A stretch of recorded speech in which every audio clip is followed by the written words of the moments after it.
Margarita Salas, psicóloga, activista, involucrada en los movimientos comunales y de diversidad, así como en los movimientos agrícolas desde hace muchísimo tiempo. El compañero Ariel Robles, nuestro candidato a la presidencia, y Priscila Vindas, diputada de nuestra fracción. Vamos a escuchar unas palabras en primer lugar de nuestro candidato Ariel. Adelante. Bueno, inicialmente agradecerles por haber sacado el ratito de esta mañana lluviosa del día de hoy y poder acompañarnos también a las personas que se han enlazado mediante diferentes redes sociales. Desde el Frente Amplio es prioritario hablar de seguridad y es también prioritario hablar de seguridad para las mujeres. Justamente este es un mes además importante para dar estas discusiones y estos diálogos, aún más que nunca cuando estamos enfrentando una de las principales oleadas de femicidios que han existido en nuestra historia, cuando evidentemente la inseguridad tiene un rostro más pronunciado cuando se trata de la inseguridad que enfrentan las mujeres. Y bueno, en el marco de esa necesidad urgente de que nuestro Estado dicte una política que tenga una diferenciación con un enfoque de género, es prudente que nosotros podamos abordar en estos espacios, y esa es la pretensión del día de hoy, poder conversar sobre cómo entendemos brindar seguridad, pero cómo entendemos brindarle seguridad a las mujeres. Tanto Guillermo Arroyo como Margarita Salas, que especialmente a Margarita queremos agradecerles por haber gestionado este espacio, tienen vasta experiencia en esta materia, tanto desde la vista profesional como del trabajo social, colectivo, vinculado por años, en el caso de Margarita, a colectivas en defensa de los derechos de las mujeres, y que tienen profundo conocimiento desde una propuesta que ha planteado el Frente Amplio sobre la mesa, de que no solamente surge de una iniciativa del trabajo desde la perspectiva profesional o porque casualmente apareció un profesional que dice esto y esto es lo que hay que hacerse, sino que son políticas y propuestas aterrizadas a la realidad nacional y trabajadas en conjunto por personas de el amplio territorio nacional. Entonces, muchas gracias por acompañarnos. Hoy vamos a poner sobre la mesa cómo vamos a atender con prioridad la seguridad y atendida especialmente a las mujeres de nuestro país. No se vale que una mujer sienta miedo cuando sale de la puerta de su casa para afuera, pensando en que enfrenta no solamente inseguridad, sino el riesgo a ser violentada, el riesgo a ser agredida, el riesgo a ser violada, y eso no puede ser que sea asumido con normalidad. Para nosotros y nosotras es una prioridad combatir ese sentimiento. Y bueno, el Frente Amplio, a diferencia de otros partidos políticos, donde incluso sus aspirantes a la presidencia los lideran personas acusadas por este tipo de delitos tan graves como lo es el abuso sexual, la violación sexual y demás, nosotros y nosotras asumimos más bien trabajar con propuestas sobre cómo atender la inseguridad. También agradecerle a la compañera diputada Priscila Vindas, que ha sido la representante del Frente Amplio en la Comisión de Seguridad y Narcotráfico, y además una compañera que también con vasta experiencia en cómo abordar la seguridad con un enfoque pues de género. Dicho eso, en el centro de la política del Frente Amplio tienen que estar las mujeres, y en el centro de la política de seguridad tienen que estar las mujeres, porque son las mujeres las que hoy corren más riesgo cuando enfrentan esta sociedad violenta, machista e insegura.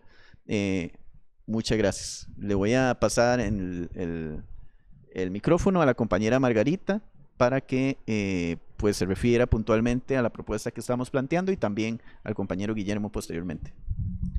Muchísimas gracias por acompañarnos. Esta actividad la estamos realizando también en el marco de que en noviembre se conmemora el 25 de noviembre, Día Nacional e Internacional de Violencia contra las Mujeres. A las mujeres muchas veces se nos trata como una población minoritaria, cuando en realidad somos más de la mitad de las personas del país, y además la violencia que enfrentamos tiene profundos efectos, no solo para nosotras, sino también para nuestras familias y para la sociedad en su conjunto. Desde el Frente Amplio comprendemos que la violencia que afecta a las mujeres no es un tema de mujeres, es un tema de política nacional, es un tema de política pública. Y desde esa perspectiva queremos conversar hoy sobre esta intersección entre seguridad y derechos de las mujeres.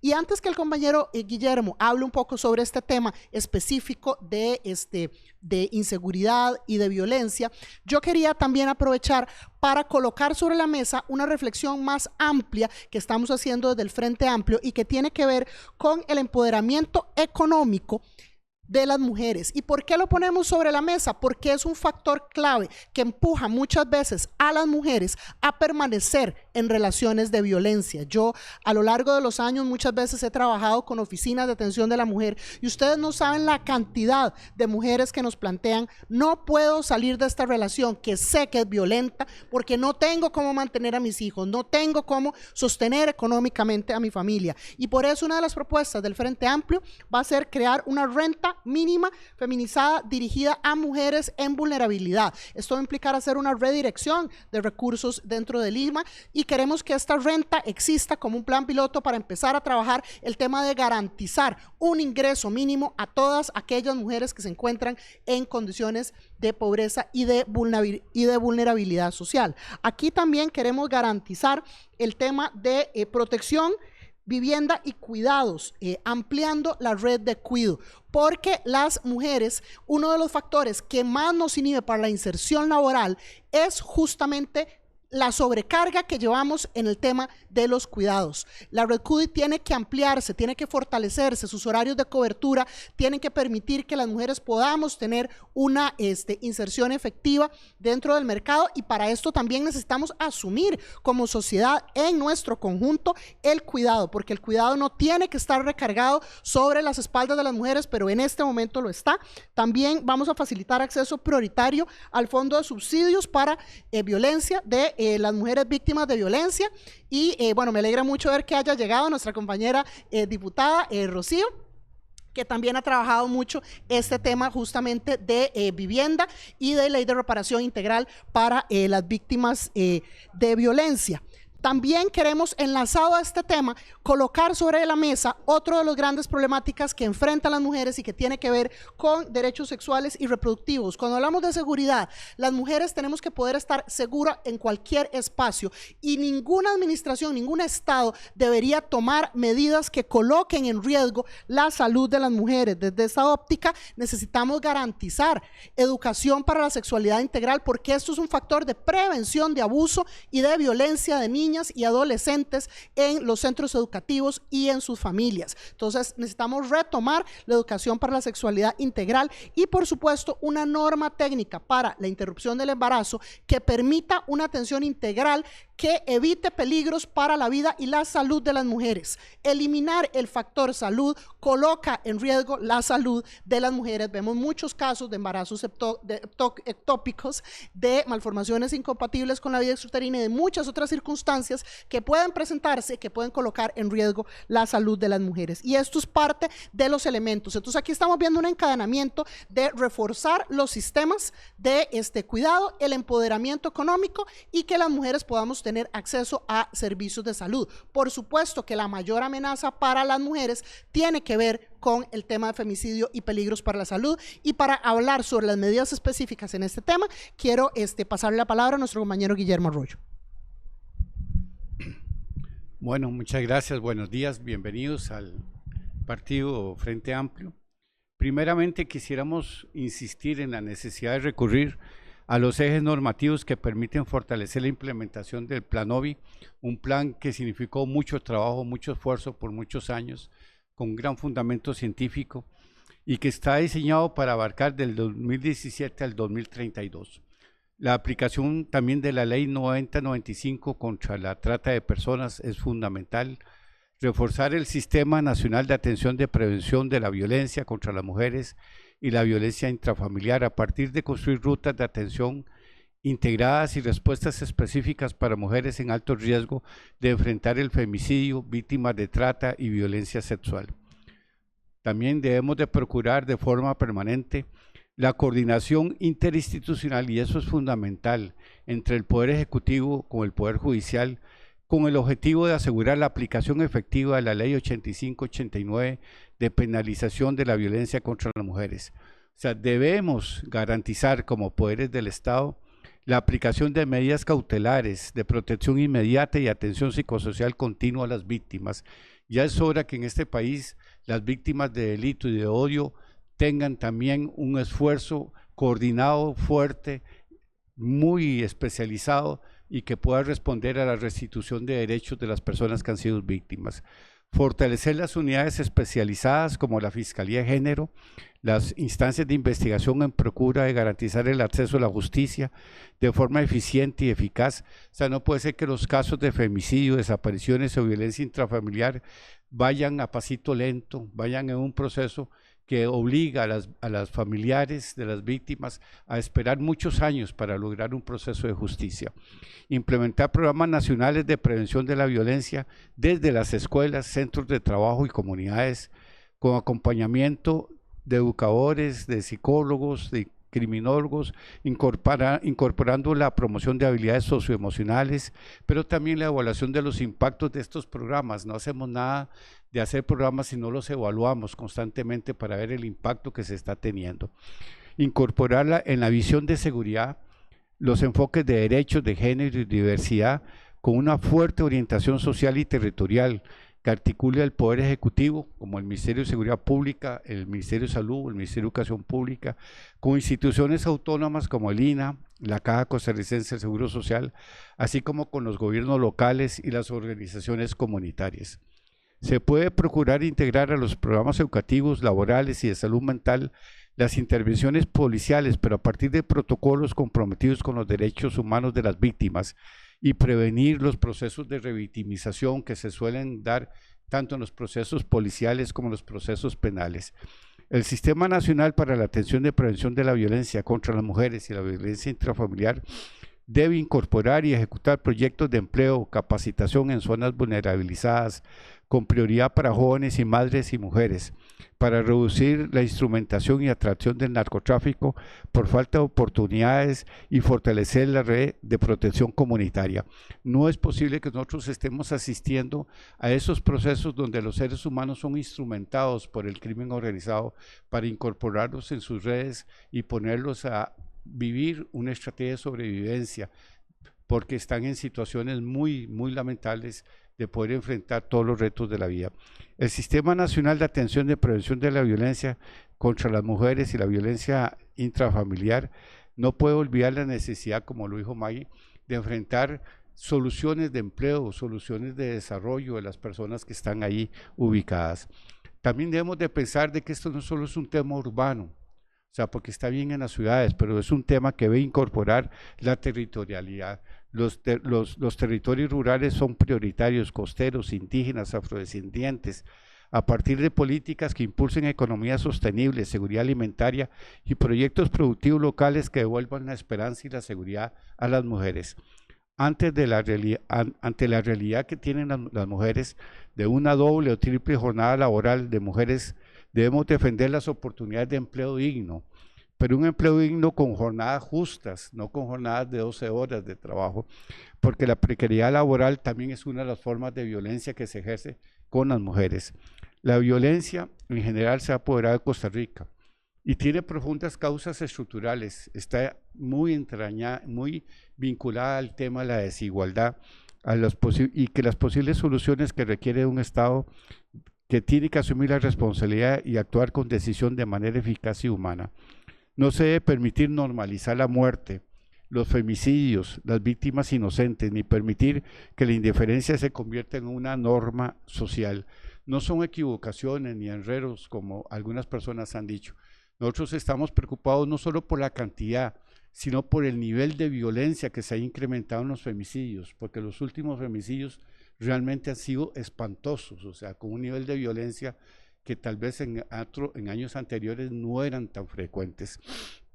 Nosotros necesitamos que el presente y el futuro del país pueda recuperar la confianza y el compromiso solidario de entender que la seguridad de una vida digna, en paz, sin miedo, solo se logra a partir de la justicia económica, social, el empleo digno, la salud y la educación. Proteger la vida no es una consigna, no puede ser solo una consigna de un programa o de un gobierno, tiene que ser un compromiso país, porque proteger la vida es proteger la democracia, defender la igualdad de oportunidades, es defender la dignidad humana. La dignidad no se debe negociar, la dignidad de las personas, en especial de las mujeres, se respeta y se defiende. Esa es la Costa Rica que queremos en el Frente Amplio. Muchas gracias.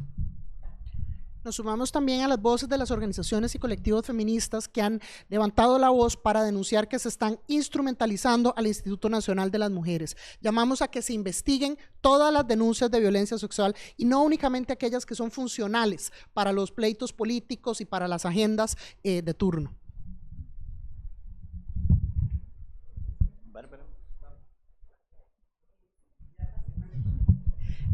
Pasaríamos entonces a escuchar unas palabras de la diputada Priscila y la diputada Rocío. Bueno, muy buenos días a todos y todas, a las personas que nos están sintonizando a través de la transmisión en vivo. Creo que es importante que la ciudadanía tenga presente que esta Asamblea Legislativa ha sido una de las asambleas que ha encrudecido las penas y que ha aumentado muchas veces aquel límite superior de los delitos en una Costa Rica que tiene ciertamente una crisis de inseguridad. No obstante, por más proyectos que se han aprobado, por más que se han endurecido las penas, la inseguridad sigue galopante afuera de nuestras puertas, en nuestras calles, en nuestras comunidades, y sigue arrebatándonos vidas que no le sobran absolutamente a nadie. Tenemos familias que están pasando por momentos dolorosos donde ven a sus seres queridos arrebatados, ya sea por el crimen organizado, por un femicida o inclusive como una víctima colateral de un conflicto en el cual no tenía absolutamente nada que ver, nada más que haber estado en el lugar equivocado, en el momento equivocado. Ciertamente, esto no es un tema, a pesar de que nos lo han dicho una y otra vez, de que tenemos que subir las penas y meter a la gente más tiempo a la cárcel. Ciertamente yo creo que esto tiene que ir de la mano con un poder ejecutivo que esté comprometido con la seguridad de las personas, y la seguridad no es un tema sencillo, es un tema multicausal, multifactorial, que tiene unas raíces profundas de desigualdad, y eso también pasa por el género.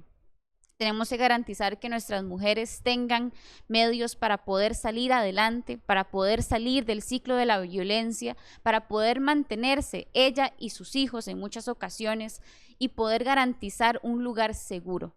Y es por esto que creo que las propuestas que el día de hoy esbozamos en esta conferencia de prensa, que están en el plan de gobierno, son fundamentales para seguir avanzando en una Costa Rica, o seguir avanzando en una recuperación de la Costa Rica que en algún momento crecimos y amamos, pero que ciertamente en este momento histórico no es la Costa Rica que creo que ninguna persona quisiera tener ni vivir. Lastimosamente estamos sumados en una crisis de inseguridad profunda que tiene, como les decía, raíces complejas que no son fáciles de solucionar, pero que con una buena voluntad política podemos empezar a recuperar gran parte de esa seguridad que por muchísimos años nos caracterizó como sociedad. Así que creo que el día de hoy hemos dado propuestas, creo que sólidas e importantes a la ciudadanía para que nos tome en consideración el próximo 1 de febrero como una opción responsable, que además en la Asamblea Legislativa hemos llevado una agenda de seguridad que sí tiene que modificarse en algunas medidas para dar atención a las realidades cambiantes que tenemos como país, pero que también ha sido respetuoso y también crítico de las medidas simplistas que se han querido dictar desde el Poder Ejecutivo, que no le traen solución a la ciudadanía, y muestra de ello es que en este momento no tenemos una Costa Rica más segura, y esto aplica también para las mujeres. Quien está hoy sentado en la silla presidencial ha sido un agresor hacia aquellas mujeres que le hemos adversado, y también hacia inclusive su mismo gabinete, que a quien ha violentado una y otra vez, inclusive en vivo. Y es por esto que debemos de avanzar en una propuesta política que sea respetuoso con las mujeres y que además se tome con seriedad la ola de violencia con enfoque de género. Y le paso la palabra a mi compañera Rocío. Bueno, muchas gracias. Tal vez hacer un llamado a todas las organizaciones de mujeres, a las mujeres que viven la desigualdad en nuestro país. El programa y las propuestas del Frente Amplio abordan integralmente la situación de las mujeres, precisamente porque están planteadas para construir una sociedad en la que las instituciones realmente cumplan con la función para la que originalmente fueron pensadas. Hay que mejorar muchas de estas instituciones y hay que recuperarnos del daño que nos han hecho los últimos gobiernos, y particularmente tenemos que atender situaciones que golpean la vida de las mujeres. Recuperar la Caja Costarricense del Seguro Social es fundamental para resguardar la vida y la salud de las mujeres, para que haya políticas y programas preventivos, algo que prácticamente está en el abandono. Necesitamos recuperar una política de vivienda que precisamente le posibilite a las mujeres tener una vivienda digna y hacerlas así menos vulnerables a situaciones de violencia. Necesitamos una inspección laboral que realmente haga cumplir las leyes laborales de este país, porque en este país se sigue despidiendo a las mujeres por quedar embarazadas, a las mujeres por su hora de lactancia, a las mujeres porque no pueden quedarse a hacer horas extra de forma indefinida, a las mujeres porque tienen que cuidar a las personas enfermas. No se dan los presupuestos. Hoy estamos viendo, desgraciadamente, cómo se trata de burlar un proyecto y una iniciativa del Frente Amplio para acompañar a las familias que cuidan a personas que están gravemente enfermas, y que, siendo una iniciativa del Frente Amplio, el gobierno lo que encuentra como salida es responsabilizar a la Contraloría General de la República de algo que es directamente su responsabilidad. Poder aplicar una política en la que el Estado realmente intervenga en respaldar a las mujeres para el crédito. Banca del Desarrollo existe desde hace muchísimo tiempo como para que sigan las mujeres sin tener acceso al crédito y, por lo tanto, en una situación de desventaja en nuestra economía. La situación de la titulación de las tierras en el agro, la misma historia. Las mujeres producen los alimentos que nos comemos, pero la inmensa mayoría no tiene la tierra bajo su nombre. En fin, integralmente el programa plantea una cantidad de propuestas que todas tienen una clara perspectiva de género, de reconocer la desigualdad, porque la principal violencia que vivimos las mujeres, que potencia las otras formas más brutales como la violencia sexual o el femicidio, es la violencia estructural, la desigualdad económica que vivimos las mujeres, y el Estado que no cumple con sus responsabilidades, ni con los convenios internacionales, ni con las obligaciones que tiene el Instituto Nacional de las Mujeres, que se ha dedicado a despilfarrar recursos desorientados simplemente para desmantelar una institución con la perspectiva de cumplir con el anhelo de los sectores más conservadores, que es desmantelar el INAMU, desaparecerlo y construir seguramente un instituto de cualquier otra cosa, porque no piensan la posibilidad de que las mujeres somos un actor fundamental en esta sociedad, pero el Frente Amplio sí lo piensa así. Muchísimas gracias. Con esto finalizamos este espacio de conferencia. Extenderles a ustedes el momento para que puedan plantear alguna duda, alguna consulta que le quieran realizar a los compañeros y compañeras que estamos aquí el día de hoy. Bueno, tal vez si nos pudiesen detallar un poco la propuesta sobre la renta mínima. ¿Sería una renta mínima para todas las mujeres en condición de vulnerabilidad y pobreza, o sería para específicamente las mujeres que estén en atención por casos de violencia y que cumplan con esos criterios de vulnerabilidad y de pobreza? También en cuanto al tema de la norma técnica, entonces, ¿ustedes derogarían la que actualmente se promulgó por parte del gobierno del presidente Rodrigo Chávez? ¿Volverían a la anterior o plantearían una nueva norma técnica en ese sentido?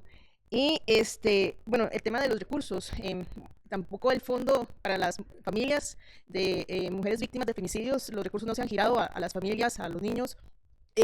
Bueno, la principal excusa en estos, no sé, 2 o 3 años ha sido la falta de recursos. Entonces, ¿de dónde provendrían estos recursos para poder dar estos apoyos a estas poblaciones en necesidad, cuando esa ha sido como la respuesta de las instituciones ante este tipo de propuestas para estas poblaciones?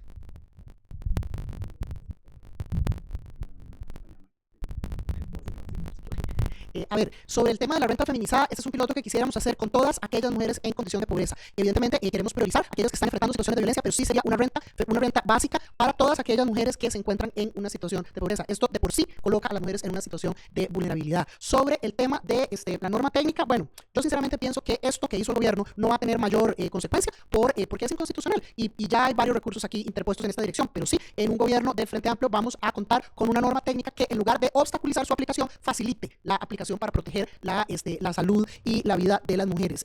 Con respecto al tema de los recursos, efectivamente, como bien estaban planteando, no se ha hecho la entrega, y yo quiero aquí plantear que en materia de derechos humanos es claro que no puede ser una excusa el tema de plantear que no hay recursos para no cumplir los derechos y los compromisos que el Estado ha planteado.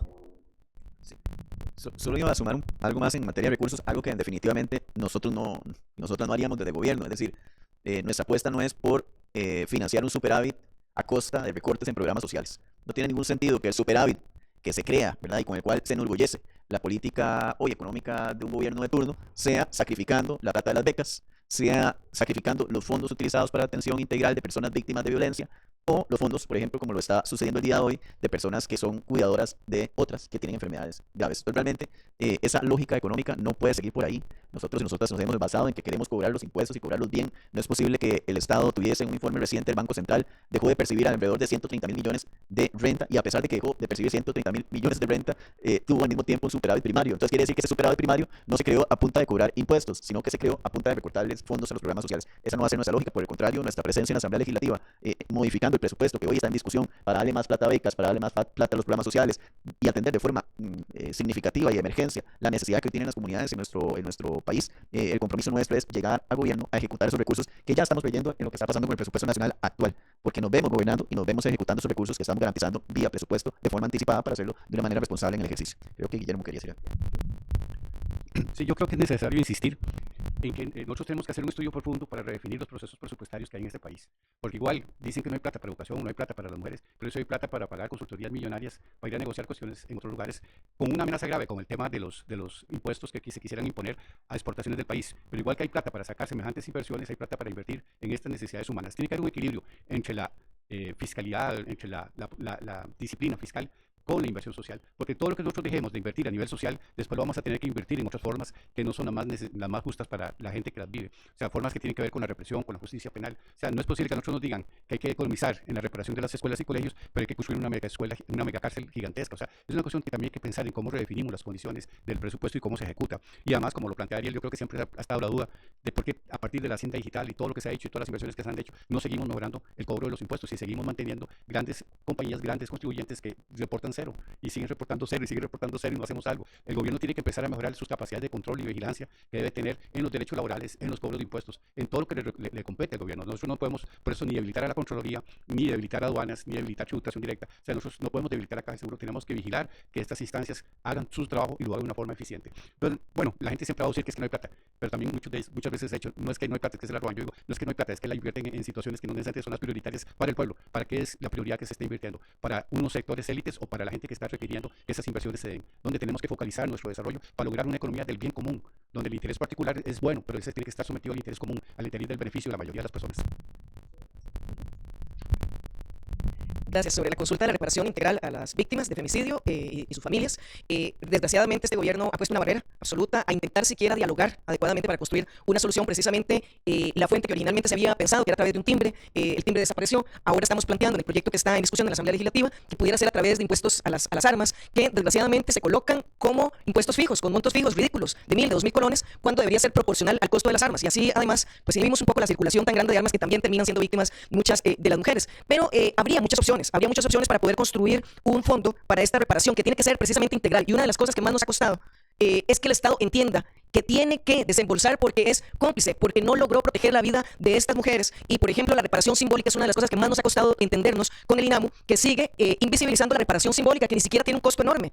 Es un costo que además es preventivo. Recordar a las mujeres, desagraviar a las familias, acompañar a los hijos, a las personas que cuidaban, a sus padres, a sus esposos, en algunos casos porque son asesinadas precisamente por sus exparejas, acompañar a todos sus seres queridos que son traumatizados con una experiencia de este tipo, y también ponerle límites a la revictimización que se hace a través de los medios de comunicación. Dicho sea de paso, también hemos tenido una reacción contraria a los proyectos que tratan de impedir la revictimización. Todo esto forma parte de una política que el Estado tiene responsabilidades asumidas internacionalmente y con las que no quiere cumplir. No puede ser que se diga que no hay plata para un daño en el que el Estado no invirtió para la prevención. El día que haya una prevención total, el día en que realmente las mujeres no nos sintamos con peligro, el Estado no tendrá que pensar en reparación. Pero mientras el Estado no cumpla con sus obligaciones, tendrá que reparar. Eso es lo éticamente responsable, y las familias de las víctimas lo han reclamado con fuerza, lo han reclamado porque se sienten abandonadas, y desde el Frente Amplio pues no solo no las hemos abandonado, sino que tratamos de responder a ese sentimiento, a esa indignación y a ese derecho que finalmente es la justicia que sus familiares no pudieron tener. Muchas gracias. Adelante. Gracias, Caterina de Colombia, me había presentado. Con respecto, muy en la línea que mencionaba doña Rocío, el papel del INAMU en un posible gobierno de ustedes. Lastimosamente, hay una cifra récord este año en femicidios, y apuntaba muy bien doña Rocío el tema de la prevención, porque se habla mucho de qué va a pasar después con estas víctimas, con las familias, pero qué podemos hacer también previo, y el papel que va a tener el INAMU, porque las personas nos dicen inclusive en comentarios que prácticamente es un saludo a la bandera de la institución. Gracias.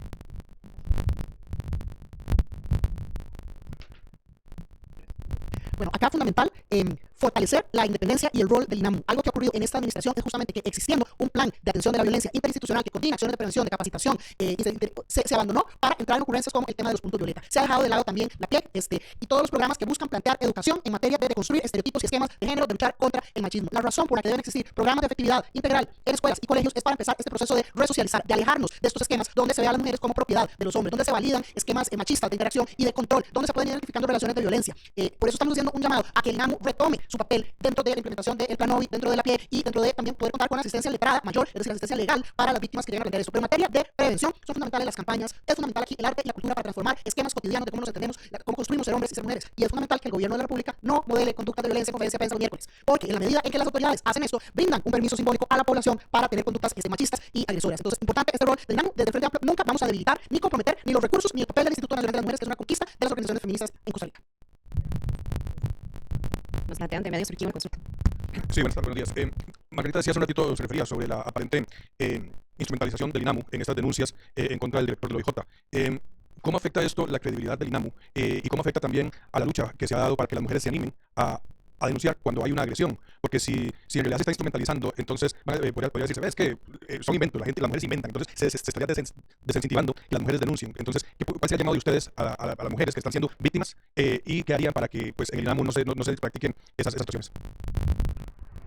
Quisiera tal vez decir algo general antes de que las compañeras se refieran al caso, que creo que es lo más prudente. Yo quisiera decir que la práctica de la instrumentalización de una institución no es algo que este gobierno ha puesto en ejecución solamente con el INAMU, ha sido una práctica política generalizada la que ha tenido el Estado desde el gobierno para utilizar instituciones en las cuales tiene control y instrumentalizarlas en fin de un beneficio en particular. Ya lo hizo con el Ministerio de Hacienda, lo hizo con el SINART, lo hizo con la Caja Costarricense de Seguro Social en su momento, sí lo ha venido haciendo con cada una de las instituciones, incluso las instituciones con programas sociales importantes, es decir, los bonos de vivienda, muchas veces en este momento han intentado utilizarlos con una finalidad estrictamente clientelista y politiquera, es decir, nos orientamos con una finalidad específica y vamos a hacer todo un mecanismo de propaganda alrededor de ese tipo de fondos que son estrictamente una responsabilidad social por atender los sectores más vulnerables de la población costarricense y que no requieren en absoluto ningún tipo de instrumentalización con fines electorales. Entonces, lo que está pasando en el INAMU no es que lo han puesto en práctica solamente con esa institución, sino que ha sido algo que ha venido sucediendo de forma recurrente y que hay que abordarlo partiendo de esa realidad, que no debería por ningún motivo justificarse la invalidación, la afectación y la limitación de la institución per se. La mayoría de personas que trabajan en el INAMU, por ejemplo, son gente absolutamente responsable, ética, comprometida con la causa, que han defendido por años dentro de esta institución, incluso en labores que van más allá de su ejercicio profesional o meramente laboral. Conocemos compañeras que han trabajado en esta institución que trabajan más allá de lo que representa el compromiso de cargo y lo hacen comprometidas con las mujeres que han estado en situaciones de violencia graves y que algunas han terminado incluso con afectaciones directas a su vida.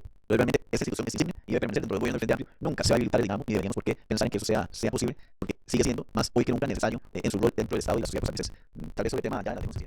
Bueno, nuestra solidaridad también con las compañeras, tanto con las compañeras funcionarias que han levantado la voz para denunciar esta instrumentalización, como con las posibles víctimas de violencia sexual que se están viendo en medio de eso. Porque recordemos algo, y es que dos cosas pueden ser ciertas al mismo tiempo. Puede existir una denuncia que sea real y esa denuncia puede ser funcional a los intereses de determinada administración. Entonces nosotros no estamos haciendo en ningún momento un llamado que se desestime la palabra y la denuncia de ninguna de las personas posiblemente afectadas. Por el contrario, lo que estamos planteando es que debe investigarse de forma seria y sistemática toda denuncia de violencia sexual. Pero no solo esta, sino otras serie de denuncias que han venido sucediendo y que no se están investigando porque no son funcionales a la administración. Entonces a todas las víctimas de violencia sexual, nuestro mensaje de solidaridad, decirles que les queremos, les apoyamos y les respaldamos en los procesos de denuncia. Y que no dejemos que un episodio puntual y particular, que es parte de una lucha política, desacredite uno de los males más fuertes que existen en nuestra cultura y que es la falta de credibilidad que se otorga muchas veces a las denuncias de violencia sexual.